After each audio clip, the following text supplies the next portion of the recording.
Bienvenue à tous nos spectateurs pour cet atelier sur l'université des achats. Le thème du jour, c'est quel est le bon tableau de bord d'une fonction achat moderne? Donc, une question stratégique, centrale. Et pour traiter ce sujet, je suis avec Philippe Maraval, qui est le directeur des achats du groupe Pôle emploi. Philippe, est-ce que vous pouvez vous présenter? Oui, bonjour à toutes et à tous. Écoutez, je suis d'abord très heureux d'être avec vous cet après-midi sur un thème, je dirais, d'outillage et de management, mais c'est comme ça qu'on fait progresser la fonction quand on est manager achat. Donc, mon parcours, il est à partir de la formation de directeur d'hôpital. Il a été consacré depuis plus de 20 ans aux achats publics en débutant à la centrale d'achat des hôpitaux de Paris et pendant près de 9 ans et puis j'entame dans quelques semaines ma 10e année sur la fonction de directeur des achats de Pôle emploi. Donc voilà, et puis accessoirement j'ai rédigé un ouvrage qui s'appelle Optimiser la commande publique chez Luno et je suis rédacteur en chef, il faut quand même en parler, de la revue Achetons public qui est la revue dédiée aux achats publics, comme son nom l'indique, par le Conseil national des achats. Voilà. Merci pour ce parcours synthétique. Donc moi, je suis Jean-Philippe Novakovski. Je suis un des fondateurs de la société Oalia. Donc ça fait plus de 20 ans que je suis dans le digital achat. Et je en profiterai aussi pour vous faire partager mon expérience en matière d'outils et de mise en œuvre de projets achats.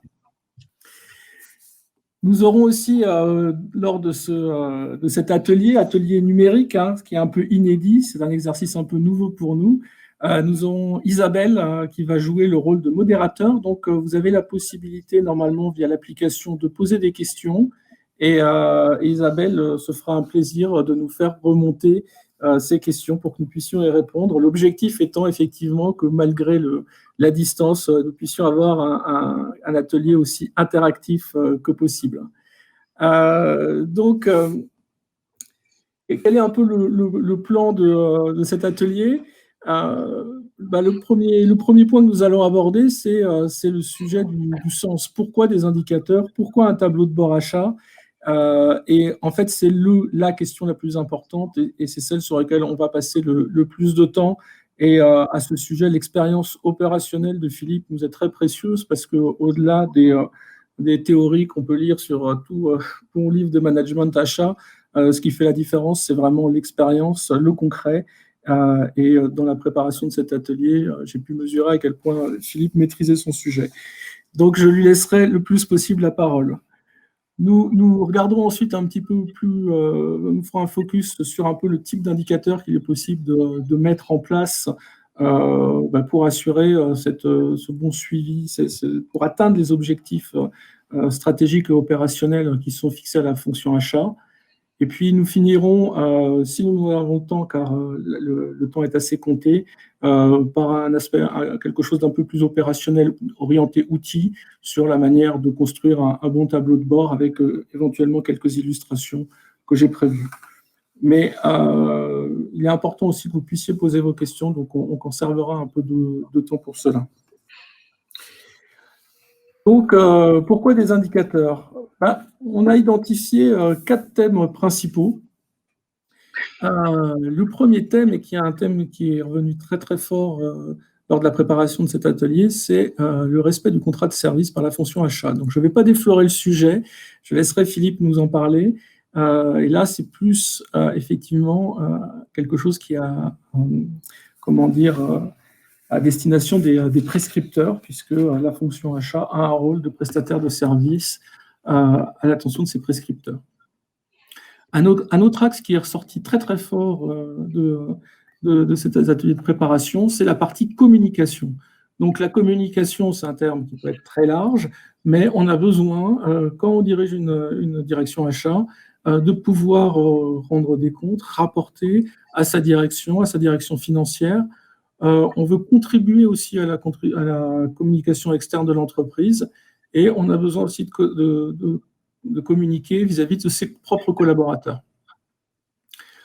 Troisième sujet, c'est l'aspect supervision. Effectivement, les managers achats ont besoin de savoir ce qui se passe dans leur boutique. Donc, on creusera aussi un peu ce sujet. Et le dernier point, c'est bien sûr la partie analyse.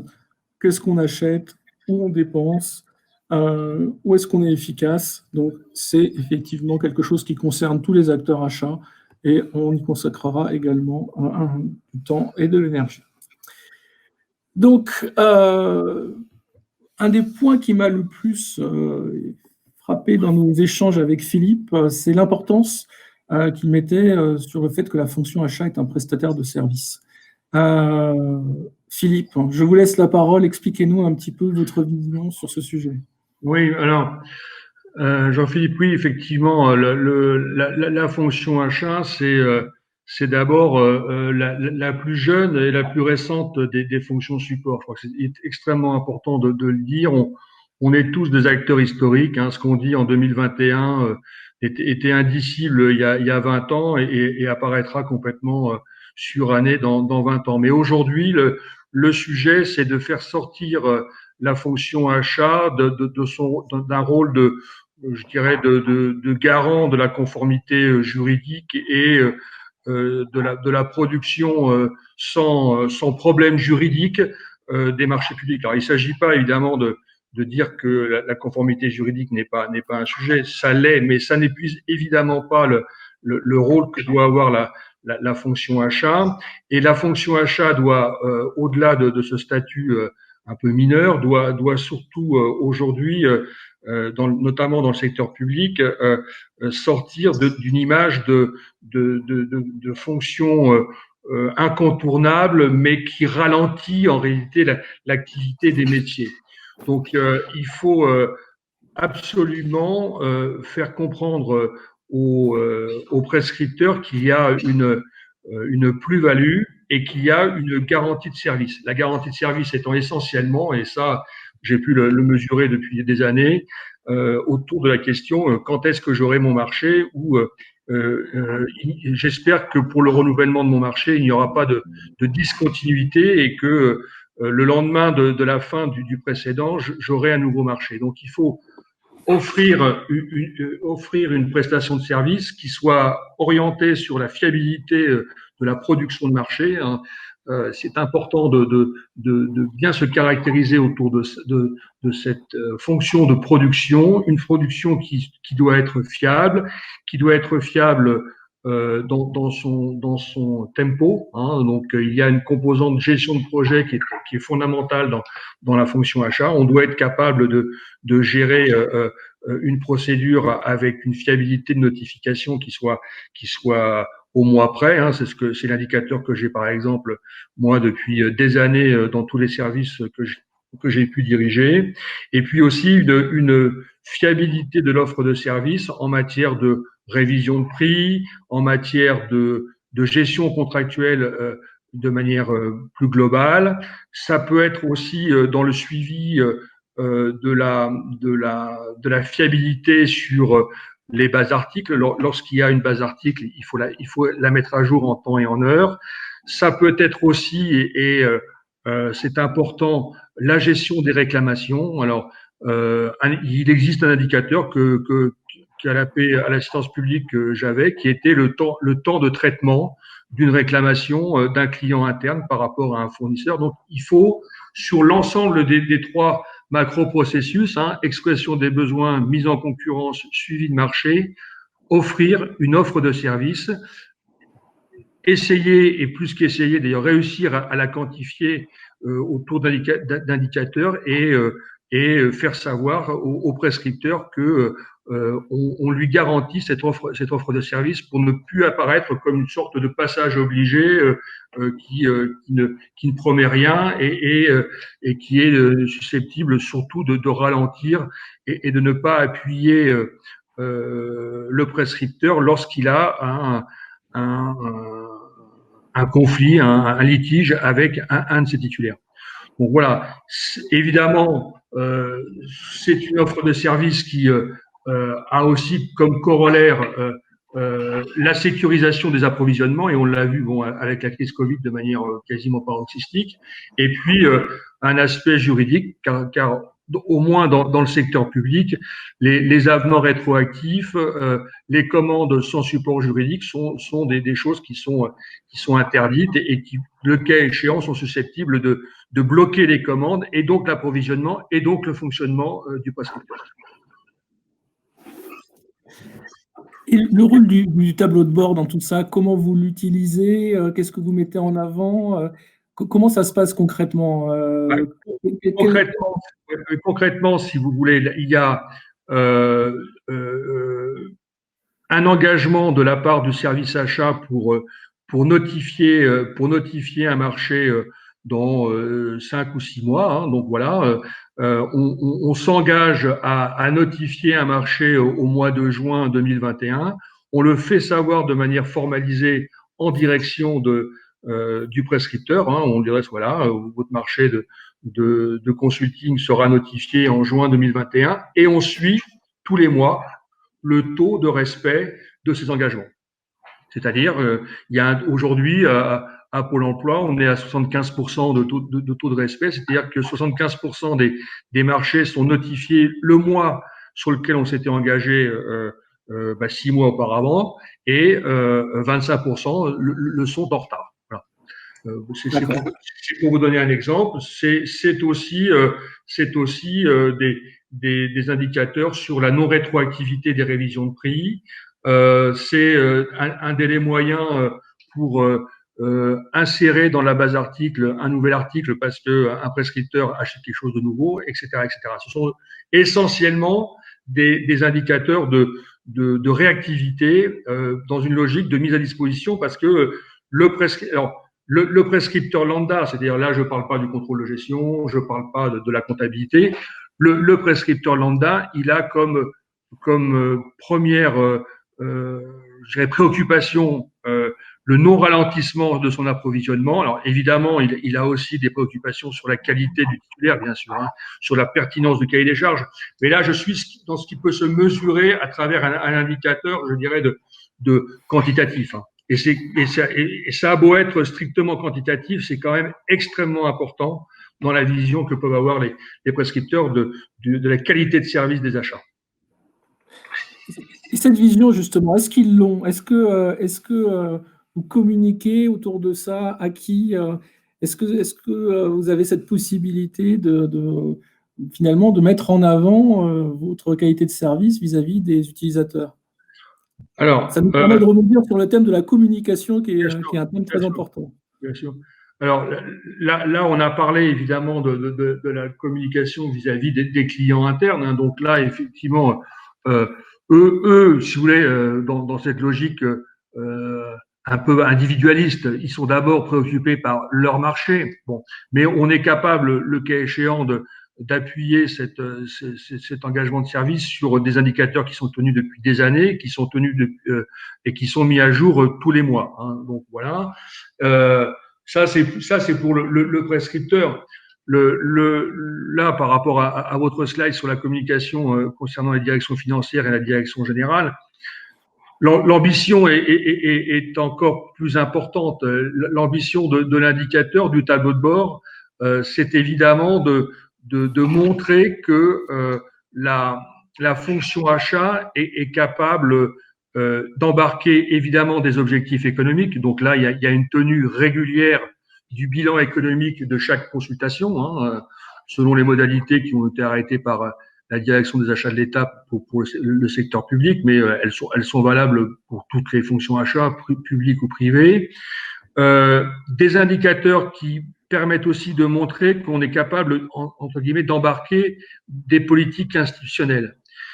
Et donc, nous avons à Pôle emploi, et j'avais aussi ça à l'assistance publique, des indicateurs autour des clauses, du respect des clauses RSE, hein, notamment l'emploi de personnes éloignées de l'emploi dans nos marchés, hein, qui est particulièrement puissant à Pôle emploi, ce qui est entre guillemets la moindre des choses. Hein. Enfin, bon, en tout cas, qui a le mérite d'exister. Et puis autour du RSE, hein, autour d'éléments sur la prise en compte des achats en direction du secteur protégé. On est capable, en faisant un petit effort, je dirais, de mise sous équation quantitative, on est capable de parler et de montrer la prise en charge de politiques institutionnelles à travers ce tableau de bord. Et j'ajoute au niveau de la communication, je dirais la métacommunication, celle qui dépasse le prescripteur, que mon expérience assez longue des contrôles de la Cour des comptes, de l'IGAS et autres inspections me montre que lorsque l'on peut montrer que depuis des années, on a un certain nombre d'indicateurs autour de la production, autour de l'embarquement de politiques institutionnelles, c'est quand même un facteur de crédibilité de la fonction achat qui est extrêmement important. D'accord. Vous parlez effectivement des audits. Est-ce que vis-à-vis justement de votre direction, de votre management, il y a aussi des reportings réguliers qui se font sur quelle base? Est-ce que ce sont les mêmes indicateurs ou est-ce qu'on a besoin d'indicateurs peut-être plus stratégiques ou la contribution financière est plus importante? Alors, la contribution financière, évidemment, est je dirais un invariant. Hein. Le bilan financier des consultations est un invariant du reporting à la direction financière. Il y a aussi, parce que c'est dans le plan stratégique de Pôle emploi, la composante RSE et notamment, comme je l'ai évoqué, la partie emploi pour les personnes justement éloignées de l'emploi. Et puis on a aussi mais à Pôle emploi, c'est moins fort qu'ailleurs parce qu'on est essentiellement à 95% des acheteurs de services et de prestations intellectuelles. Donc, tout ce qui relève, je dirais, de l'environnemental est pour l'instant en tout cas, moins développé. Alors, il y a aussi un autre élément, mais là, c'est un aspect qui est propre à Pôle emploi, mais qui peut trouver son application ailleurs, c'est que une partie très significative plus de la moitié des 1,2 milliard que Pôle emploi utilise pour les achats sont consacrés aux prestations en direction des demandeurs d'emploi. Donc, il y a une partie des prestations, je dirais, qui sont cœur de métier, qui sont exécutés à travers des marchés. Et là, effectivement, on a un reporting extrêmement serré, mais alors cette fois-ci sur toujours le respect des délais, parce que c'est la continuité du service public qui est en cause. Hein. Voilà, c'est prendre en charge des personnes qui se présentent physiquement dans les agences de Pôle emploi, mais c'est aussi, compte tenu des masses financières, hein, la moitié du milliard à peu près, les conséquences, enfin les impacts financiers et aussi les sujets autour de la répartition des titulaires, puisque nous avons comme préoccupation évidemment de maintenir un niveau de concurrence suffisant dans un secteur qui est quand même extrêmement spécialisé, qui est celui des prestations en direction de demandeurs d'emploi. Donc voilà, il y a du financier, du stratégique, c'est-à-dire paysage fournisseur, et du purement opérationnel, c'est-à-dire la continuité du service public versus la date de notification des marchés, qui évidemment ne se mettent pas en place du jour au lendemain, hein, quand il s'agit de déployer plusieurs centaines de marchés sur tout le territoire, y compris dans les DROM. Vous comprenez bien que la question du dérapage des calendriers est un sujet majeur. Et est-ce que vous avez déjà pu constater des contributions de la direction des achats à la communication globale de l'entreprise? Est-ce que sur le rapport d'activité, est-ce que ces indicateurs ressortent? Ça dépend, je dirais, de la culture de la maison. pour des raisons historiques et sans doute aussi de conjoncture financière, la communication était relativement forte avec à l'assistance publique. Il est vrai aussi que on était dans les années 90 où on sortait, si vous voulez, dans l'ensemble des collectivités publiques, une situation qui était parfois un peu scabreuse sur le plan de la légalité et autres dérives. Donc il y a eu effectivement au début des années 2000 une communication assez forte de la PHP sur ce sujet. Elle l'est un peu moins aujourd'hui à Pôle emploi, même si je dirais le travail qui est fait aujourd'hui par la direction générale sur l'ensemble des marchés de prestations aux demandeurs d'emploi, sur la formation aussi des demandeurs d'emploi qui est un sujet qui est pris je dirais, à bras le corps, au-delà même de Pôle emploi, par l'ensemble des collectivités publiques.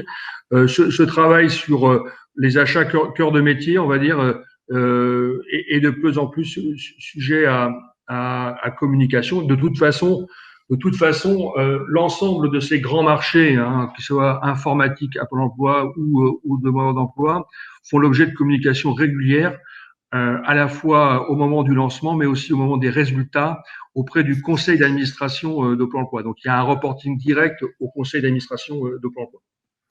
D'accord. Et est-ce que vous direz, moi, quand je discute avec les directeurs achats, souvent, j'entends souvent ce discours que, effectivement, la fonction achat étant une des plus récentes de la fonction support, il y a une difficulté à, comment dire, à construire sa légitimité, en tout cas une nécessité à construire sa légitimité, peut-être une difficulté à avoir la reconnaissance à hauteur d'autres fonctions qui sont plus établies.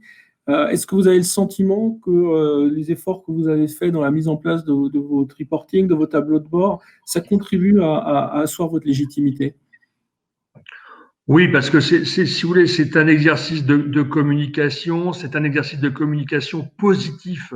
C'est-à-dire que un des problèmes de l'achat public en France, c'est que l'essentiel de la communication, pour des raisons historiques, est basé sur la maîtrise du risque juridique. Donc, on parle beaucoup, statistiquement. Alors, de moins en moins, je trouve que les revues font un effort, mais enfin, il fut un temps pas si éloigné que ça, où l'essentiel de la communication était autour de la jurisprudence administrative, c'est-à-dire en fait des trains qui n'arrivaient pas à l'heure, des trains qui déraillaient, et du nombre de victimes, si vous voulez. Et effectivement, on avait donc une image d'abord extrêmement anxiogène de la fonction achat, qui était d'abord une façon, comme je l'ai dit tout à l'heure en intro, d'éviter les pépins, alors que quand vous communiquez sur des indicateurs de production, sur des indicateurs d'embarquement efficaces de la fonction de politique institutionnelle, par exemple sur les clauses sociales à Pôle emploi, c'est l'équivalent dans nos marchés aujourd'hui de 600 ETP, 600 personnes éloignées de l'emploi qui ont trouvé pendant la durée du marché un CDD, voire et qui pourront peut-être, le cas échéant, avoir un CDI. Donc, ces indicateurs, si vous voulez, ne communiquent sur des aspects positifs. J'ai eu au début de ma carrière des indicateurs autour du nombre de recours. Je touche du bois. Je les ai abandonnés parce que ils étaient à zéro, quoi. Voilà. Donc ça permet, si vous voulez, de positiver, mais de manière non artificielle autour de la fonction achat. Mais cela dit, le travail est encore à mettre sur je dirais, l'établi. Ce matin, dans les tables rondes, les excellentes tables rondes qu'il y avait sur la secrétaire d'État à l'industrie, Madame Panier, a dit que dans les 15 conseils d'administration différents, auxquels elle avait assisté au cours de sa carrière, elle n'avait jamais entendu parler de la fonction achat dans le secteur privé. Donc, si vous voulez, et la direction des achats de l'État a tout juste 10 ans. Donc, oui, c'est évident que la fonction achat doit toujours, comment dirais-je, forger sa légitimité dans un contexte qui est celui des années 2020 maintenant, où les fonctions support ont quand même dans le discours managérial ambiant ont vocation à être externalisées, voire à être réduites en termes d'effectifs, voire à être externalisées. Donc il y a à la fois un défi lié à la jeunesse, et puis une menace qui est que cela peut être, je dirais, c'est vécu comme une source de coûts et non pas une source de profit. Le terme de profit devant être évidemment adapté au secteur public. Je comprends. Sur le sujet de la communication, on a aussi la communication interne. Je sais que vous attachez beaucoup d'importance au fait de donner du sens au travail des collaborateurs. Qu'est-ce que vous pouvez nous dire sur cette communication interne et sur l'importance des tableaux de bord achat pour assurer cette communication? Alors là, si vous voulez, on aborde évidemment l'aspect le plus important, parce que bon, les fonctions achats comme d'autres, hein, c'est une lapalissade, mais je vais me la permettre quand même. Hein. Ce sont des hommes et des femmes formés. Alors c'est des bureaux, si vous voulez, mais enfin c'est surtout de la compétence, de l'engagement. Voilà, c'est de l'outillage, hein, bien sûr, mais c'est d'abord des gens motivés et capables d'exercer un métier. Et là, effectivement, les indicateurs, si vous voulez, ne sont pas nécessairement accueillis à bras ouverts, hein, par les collaborateurs. Moi, je n'utilise pas la langue de bois. Pourquoi? Parce qu'évidemment, c'est assimilé, à juste titre d'ailleurs, hein, à une mesure de la performance qu'on essaye la plus proche possible des attentes des prescripteurs. Mais enfin, c'est un élément, je dirais, nouveau pour beaucoup de collaborateurs qui n'ont pas l'habitude dans le secteur public, dans le tertiaire en général, d'avoir une mesure, si vous voulez, de leur activité. Et donc, quand les chiffres baissent, c'est effectivement parfois un motif un peu d'angoisse, hein, même si voilà, ou en tout cas d'insatisfaction. Donc, il faut les créer parce que ça donne un sens à ce que l'on fait. Hein. On n'est pas dans une activité qui, si elle disparaissait du jour au lendemain, personne n'en s'en apercevrait. Hein. C'est un peu le concept d'entreprise fantôme. On est là, on travaille et on travaille pour la collectivité. On est capable de le mesurer. Cette performance, elle varie. On fait en sorte qu'elle progresse. Ça, c'est extrêmement important. Puis, un petit élément acidulé du sujet autour des collaborateurs, ça permet, à travers les indicateurs, de mettre la focale sur des activités qui les intéressent peu spontanément, mais qui sont extrêmement importantes pour les prescripteurs. Je vais donner deux exemples. Dans la logique, dans la tradition, si vous voulez, de l'achat public et sans doute de l'achat privé, après la notification d'un marché, après l'attribution d'un marché, vous passez très souvent dans une phase chez le collaborateur, je dirais, de décompression. Hein. Le marché était attribué, il a été notifié, il n'y a pas eu de recours, tout va bien. Et après, les sujets autour de l'insertion de ce marché dans le système d'information, l'ouverture, le catalogue, la réunion de lancement avec le titulaire, tout ça, ce sont des tâches qui apparaissent moins importantes, qui sont trop étalées dans le temps. Et puis, on pourrait élargir le raisonnement, ou le constat plutôt d'ailleurs, aussi aux activités de suivi de marché qui ne sont pas, je dirais, comprises à la hauteur des enjeux. Dans beaucoup de marchés, si vous voulez, oui, notifier un marché avec de bons prix, de bons produits, c'est important, mais dans le monde des prestations de services, des prestations intellectuelles, la question de la gestion de la relation fournisseur, pour utiliser un terme global, et plus prosaïquement, le respect du cahier des charges, ça peut être une bataille de tous les jours, en tout cas une bataille à fleur et moucheté, mais en tout cas, c'est un élément d'attention qui ne doit pas être perdu de vue. Et mettre quelques indicateurs sur ces processus de suivi de marché, ça me semble extrêmement important et extrêmement important pour la crédibilité de la fonction achat. Pourquoi? Parce que fondamentalement, la fonction achat, elle vient s'immiscer dans la relation, je dirais, naturelle entre un prescripteur et son fournisseur. Donc, on s'insère dans cette relation en, entre guillemets, imposant des cahiers des charges, imposant des méthodes de sélection avec des critères, des pondérations, si vous voulez, et ensuite, on dit au prescripteur, merci de bien vouloir travailler avec ce titulaire. Donc, c'est une façon de dire qu'on a une co-responsabilité, et plus que ça parfois, dans la sélection du titulaire, et on ne peut pas abandonner le prescripteur entre les mains d'un titulaire, surtout lorsque ça se passe mal. Alors, ça nous fait une transition toute trouvée avec le thème suivant, qui est la supervision des opérations.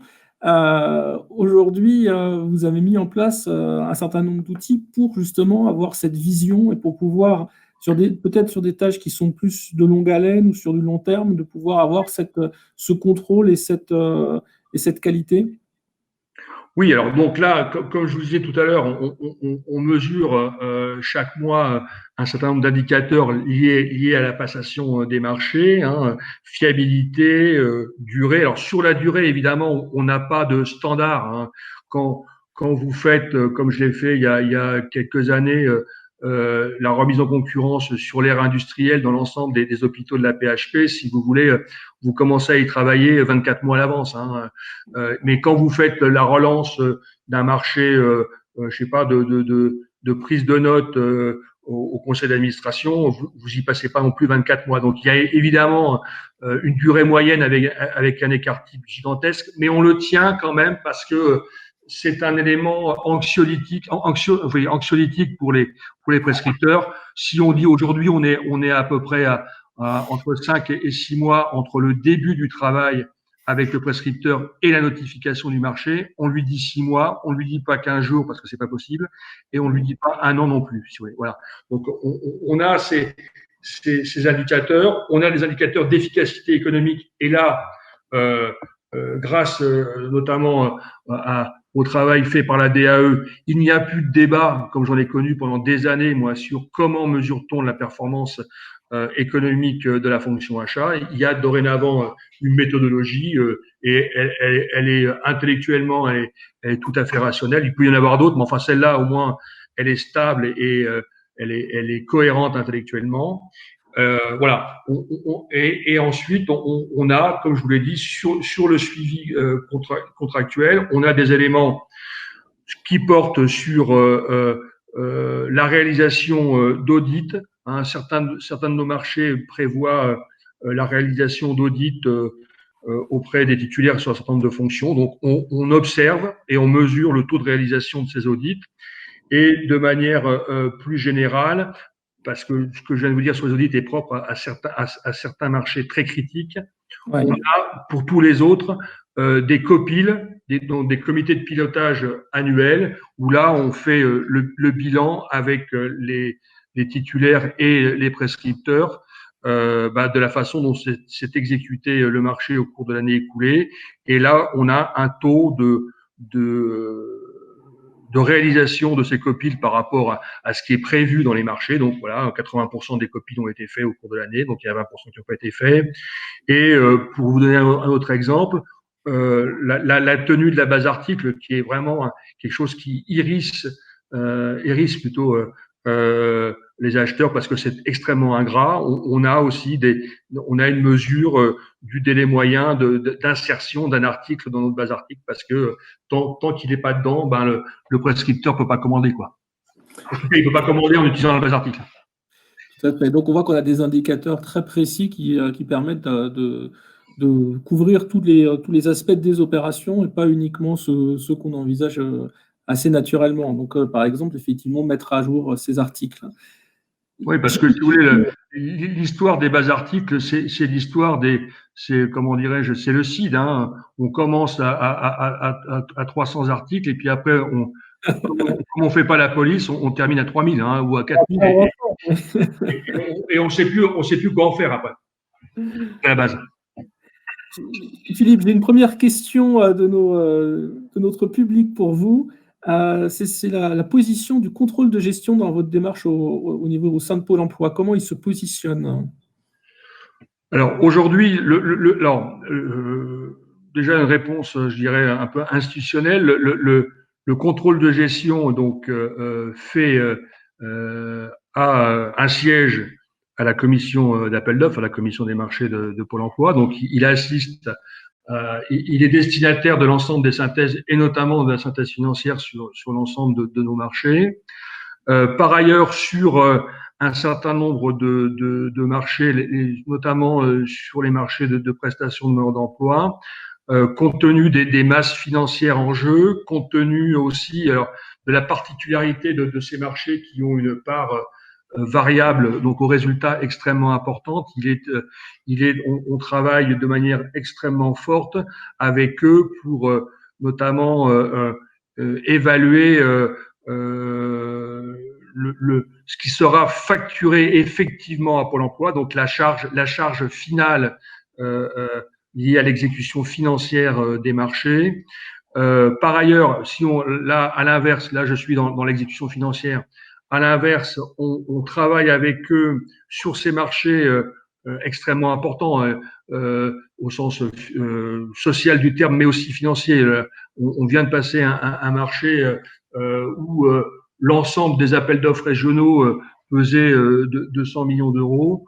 On travaille avec eux de manière très forte sur les coûts cibles, c'est-à-dire le fait que l'on conçoive les cahiers des charges à coût d'objectifs pour que, compte tenu des objectifs qui sont assignés à Pôle emploi en termes de prise en charge des demandeurs d'emploi, mais aussi du budget qui lui est alloué, on ait un cahier des charges qui match sur le plan du coût unitaire de la prestation avec ses objectifs à la fois quantitatifs, mais aussi avec l'enveloppe budgétaire. Donc, on travaille de manière très étroite parce que on a un impact fort sur le compte d'exploitation de Pôle emploi, compte tenu de ce que je viens de vous dire, c'est-à-dire de la variabilité, si vous voulez, de la facturation, de la masse financière associée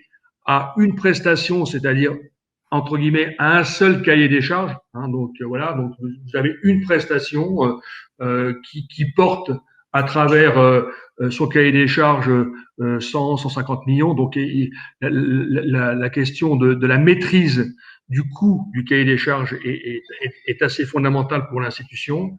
Et voilà, donc on travaille comme ça avec eux. Je pense que demain, il y aura des perspectives, à mon avis, pour que qu'on généralise ce qui m'était arrivé de faire à l'assistance publique, des marchés à coût d'objectif, au-delà même des prestations de demandeurs d'emploi. Donc l'idée que le contrôle de gestion soit finalement le garant d'un objectif financier dès le départ. Alors, on a des objectifs, des résultats financiers intéressants, mais il est évident qu'on peut. Moi, je me souviens que on avait fait il y a assez longtemps au niveau de l'assistance publique cet exercice pour la restauration de l'ensemble des hôpitaux, et on avait conclu que seul un travail, mais de près d'un an, de convergence des cahiers des charges était à même de faire en sorte que ce qu'on observait depuis 20 ans, c'est-à-dire l'augmentation des coûts de restauration sans que la qualité ne progresse, et on puisse y mettre un terme en faisant en sorte, si vous voulez, qu'il y ait une convergence de l'expression des besoins pour des hôpitaux recevant le même type de public. C'est là une des fonctions, je dirais, de la fonction achat, qui est le travail sur le juste besoin et sur la demande. Une question encore de nos spectateurs. Une question plus générale, comment développer la culture comme en achat privé? Donc, là, c'est plus pour les acteurs publics. Comment développer cette culture achat? Moi, je crois, si vous voulez, que il y a, il y a, il y a, il y a deux cultures et que il y a des passerelles entre les deux. Hein. Moi, je pense, par exemple, que l'aspect économique de l'achat est pris en compte de plus en plus par l'achat public. Qu'à l'inverse, l'achat privé a compris tout l'intérêt je dirais, de la mise en concurrence ouverte et régulière. Hein. Donc, il existe, je dirais, des passerelles intellectuelles et techniques entre les deux. Hein. Et je crois qu'on peut dire que l'achat public a picoré dans l'achat privé une bonne partie de ce qu'il pensait pouvoir translater, je dirais, dans ses propres processus. Cela dit, il n'y aura jamais de convergence totale. Hein.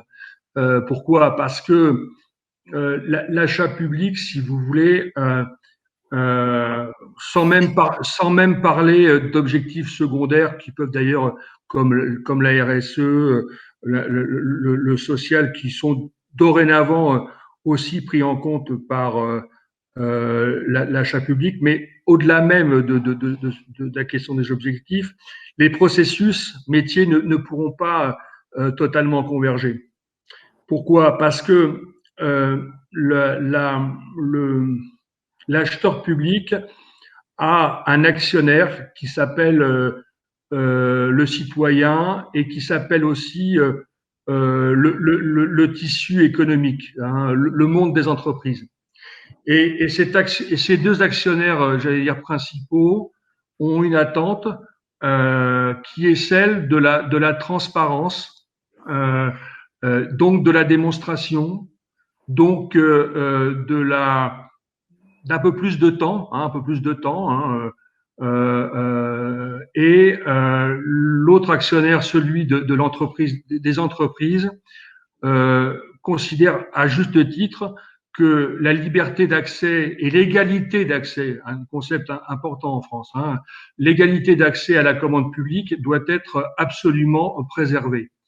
Donc, la question, je dirais, de la convergence des processus, elle a, pour moi, largement entamé, mais il ne faut pas compter sur une convergence, je dirais, définitive. Et elle n'est, à mon avis, pas souhaitable parce que les stakeholders, pour parler comme dans le jargon du business, ne sont pas les mêmes. Moi, je ferai deux remarques pour ceux qui n'en seraient pas convaincus. Euh, euh, le droit des marchés publics français est dorénavant en quasi-totalité un droit des marchés publics européens. C'est donc comment dirais-je, des pays qui sont largement imprégnés de la culture de l'économie de marché, bien au-delà, je dirais, de la France qui s'impose et qui nous impose la réglementation telle que vous la voyez aujourd'hui. Et autre comparaison internationale, le Code des marchés publics américain, donc le Federal Acquisition Rules, fait à peu près 400 pages. Voilà, donc il n'y a pas de sens de l'histoire dans ce domaine, il y a simplement deux façons de réaliser des achats avec des parties prenantes qui sont différentes. Merci pour cette réponse complète et argumentée qui nous a beaucoup éclairé sur les particularismes de l'achat public et sur en fait, la démarche de transition et l'influence du privé sur sur la manière de fonctionner des directions achats. J'ai une autre question pour vous, Philippe, qui vient d'un autre spectateur. Comment articuler l'établissement d'un tableau de bord achat et la réalisation d'une programmation des marchés à 3 ans? Donc, la programmation à 3 ans, c'est la démarche de la DAE. Quels sont les impacts de cette programmation? Comment l'articuler avec la réalisation d'un tableau de bord achat? Oui. Alors, c'est vrai, Jean-Philippe, de notre discussion de la semaine dernière pour préparer, je vous ai orienté à votre corps défendant sur les indicateurs parce que c'est quelque chose, voilà, c'est auquel je crois, mais je crois aussi à d'autres tableaux de bord au moins aussi importants. Hein. Le premier, évidemment, c'est le tableau de bord autour des flux de dépenses. Hein, le fameux groupe homogène de marchandises quand on a SAP et le groupe homogène de dépenses quand on applique le code. C'est-à-dire où sont les flux d'achat par nature, quel est le taux d'emprise de la fonction achat sur ces flux, hein, est-ce que les marchés passés par la fonction achat couvrent 50, 80, 90% du flux de dépenses. Ça, c'est évidemment sur le plan systémique un tableau de bord indispensable. Et puis, moi, j'ai souvent l'occasion de le dire, hein, les achats publics, c'est trois tiers, hein, un tiers de droit, un tiers d'économie, mais aussi un tiers de gestion de projet. Et par rapport à la programmation des achats, si vous voulez, il est évident que vous devez utiliser cette programmation des achats pour d'abord répartir de manière équitable la charge entre vos collaborateurs, ce qui est loin d'être évident. Hein. Loin d'être évident là. En ce moment là, je vis une période à cause du décalage du Covid, premier confinement, où il y a de la surchauffe parce que on n'a pas su mieux répartir la charge et donc cette programmation, elle doit vous permettre donc de répartir la charge, d'identifier aussi le temps nécessaire lorsque vous voulez faire du re-engineering. Hein. Je vous l'ai dit tout à l'heure, quand on s'est lancé dans la remise en concurrence sur l'ère médicale à l'assistance publique, on y a travaillé pratiquement 2 ans à l'avance, tellement il fallait convaincre de personnes qu'on pouvait changer de fournisseur. Enfin, voilà, pour sans rentrer trop dans les détails. Et puis, ça vous permet de donner un top. Donc, voilà, voir le cas échéant, de faire savoir à votre hiérarchie que, compte tenu de la programmation qui est à venir, vous avez besoin de moyens supplémentaires et vous n'aurez pas trop de 1 an pour les convaincre de créer un poste de plus sur la fonction achat. Donc, la programmation à 3 ans, c'est indispensable pour que vos indicateurs, celles de la performance de production, n'aillent pas dans le mur. Parce que effectivement, dans les achats publics, je l'ai vécu, je le vis encore. Il y a des phénomènes de cycliques où tous les 3 ans ou tous les 4 ans, vous avez une masse de marchés à renouveler parce que historiquement, ils ont été notifiés au même moment ou certains ont été décalés. Vous avez des phénomènes de balourd et il est extrêmement important de les identifier si vous ne voulez pas, comment dirais-je, épuiser vos collaborateurs parce qu'il faudra bien les sortir, ces marchés. Et si vous voulez faire un travail conforme aux indicateurs que j'ai évoqués. Pour pouvoir faire tout ça, ce pilotage, ce recueil de données, etc., il faut des outils. Quelle est la démarche de Pôle emploi ou quelle était même votre démarche quand vous étiez à la PHP sur le sujet? Est-ce que vous avez des rêves? Est-ce qu'aujourd'hui vous êtes satisfait? Qu'est-ce que vous pouvez nous dire là-dessus? Là, je crois que si vous voulez, moi j'ai eu la chance, le problème dans énormément de collectivités publiques, c'est le suivi des dépenses par nature et non plus au niveau budgétaire. Ça, c'est quand même, je pense qu'il y a dans l'auditoire un certain nombre d'acheteurs publics.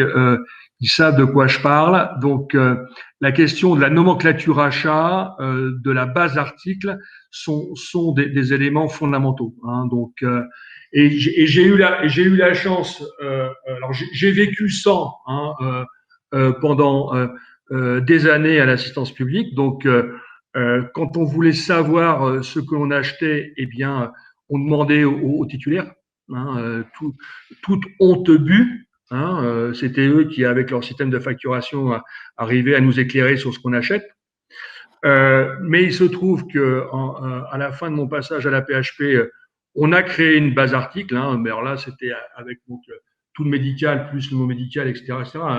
L'hôpital, c'est un hôtel avec des médecins à l'intérieur. Hein, donc vous avez, on avait 3-4 000 articles et qui tournaient, hein, pas 3-4 000 articles fantômes. Hein. Donc on a créé ça et on est passé sur un ERP. Donc c'est vraiment un outil de travail assez fondamental. Évidemment, les chiffres d'affaires par marché, voilà. Et j'ai trouvé la même situation ou quasiment à Pôle Emploi avec un ERP. Mais l'ERP est quand même aujourd'hui extrêmement rare dans les collectivités locales. Hein, le logiciel intégré, hein, pour ne pas trop jargonner, hein, donc qui fait tout, enfin voilà, qui fait tout au niveau des fonctions support, pour faire simple, ou presque tout.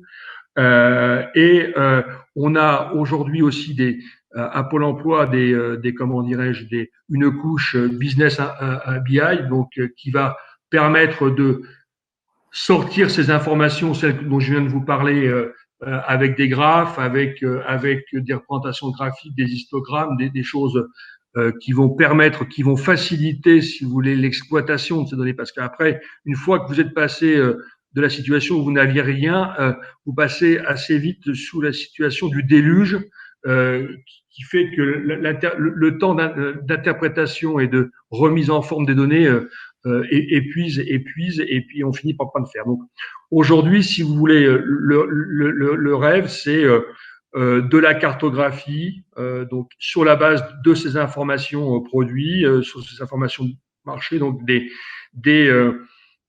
interfaces graphiques, hein, pour faire simple, et aussi un accès plus facile à ce que j'appelle des réclamations clients, parce que quand vous êtes dans de très grosses organisations, 50 000 agents à Pôle Emploi, 93 000 à la PHP, ce que je vous disais tout à l'heure sur la satisfaction du prescripteur, c'est toujours très difficile à comment dirais-je, non pas à percevoir, mais à faire remonter. Voilà. Donc, on fait des enquêtes, mais c'est pas toujours suffisant. Tout le monde ne les remplit pas. Voilà. Donc moi, mon rêve, ce serait effectivement je dirais un lien plus direct avec ceux qui utilisent au quotidien les marchés que vous passez. Alors, ça me permet de rebondir un peu sur un sujet un peu plus technique, mais qui est la construction des indicateurs. Donc, Philippe, vous avez noté effectivement un point très important par rapport à ça, que j'appelle dans mon jargon les axes d'analyse, mais qui permettent de dire, vous, c'est la base article, c'est votre classification. On a besoin, pour pouvoir calculer les indicateurs et les restituer de manière efficace, on a besoin de pouvoir indexer les données opérationnelles, commandes, contrats, consultations, suivant des axes qui permettent ensuite de les consolider. Axe temporel, axe organisation interne, axe fournisseur, axe famille d'achat. C'est sur cette base que seront ensuite construits des tableaux de bord interactifs permettant une véritable exploration des données et donc l'exploitation de la mine d'or que sont les données d'un SI achat. Voilà, ce séminaire touche à sa fin. Merci à tous nos auditeurs pour leur écoute et à Philippe Maraval d'avoir partagé sa très riche expérience.